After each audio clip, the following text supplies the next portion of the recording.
It's through here that people first made it over to the Americas, perhaps 25,000 years ago, whether by land or boat. The distance between the Asian and North American mainlands is just over 80 kilometers, and the Diomede Islands in between, today shared between the US and Russia, have or had their own indigenous populations of Inupiat. On a clear day, one can see the Russian mainland from Alaska, and vice versa. People in Siberia were discovering North America whenever it was a clear, sunny day. People crossed the strait regularly to trade, visit relatives, and make raids. People also crossed unintentionally. Sometimes bad weather could take someone's boat to the other side of the strait. The Yupik live on both sides of the Bering Strait, and when Europeans first entered the region, Yupik speakers were known to easily communicate with one another. For centuries, the Chukchi of Siberia were known to make regular raids into Alaska against the Inuit, although they traded as well.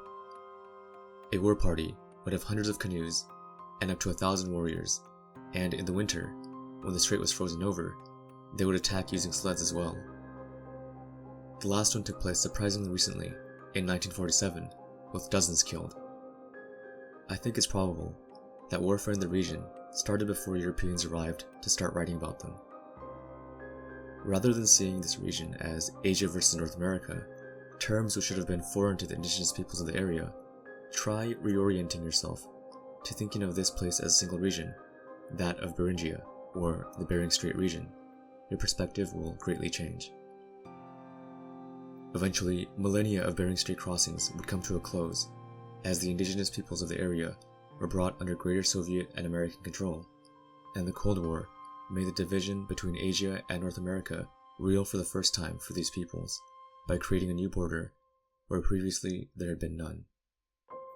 Through trans-Bering Strait contact, could diseases in animals like the horse and cattle have been brought over to the Americas? In regards to disease, probably not. Indigenous Siberians, like indigenous Native Americans, did not have immunities to diseases like smallpox, introduced by the Russians in the 1600s.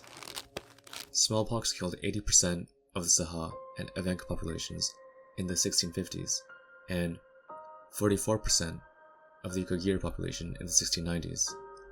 Siberia is actually similar to the Americas, having been colonized at around the same time, and Siberia today is also overwhelmingly populated by those of European descent. Indigenous Siberians are estimated to make up only 5% of Siberia's population today. While reindeer herding was practiced by the Chukchi, Koryak, and Yukagir, they did not have horses, cattle, sheep, pigs, or goats. If the Saha, a pastoralist nomadic people that practiced transhumance, went far enough to the east, maybe they could have brought their horses and cattle, which are famously suited to the freezing conditions of the far north. However, there was no reason for them to really do so, and I'm not sure how the peoples of the Arctic would have been able to keep horses and cattle without fully transitioning to a similar pastoralist lifestyle themselves, something I'm not sure will be possible in those regions of the Arctic. The Saha farm hay every summer to feed their herds, and again, I'm not sure how viable that would have been in Chukotka and Alaska. Also, Saha who lived in the north ended up giving up their herds and practiced reindeer herding instead, due to the difficulties of raising cattle and horses in the Arctic. So, in terms of an alternate history scenario, I'm not sure how the indigenous peoples of Siberia could have really helped, despite their near continuous contact with the Americas. Okay, that's it for this video. If you liked the video, I'd really appreciate it if you could leave a like and a comment. If you haven't already, please subscribe.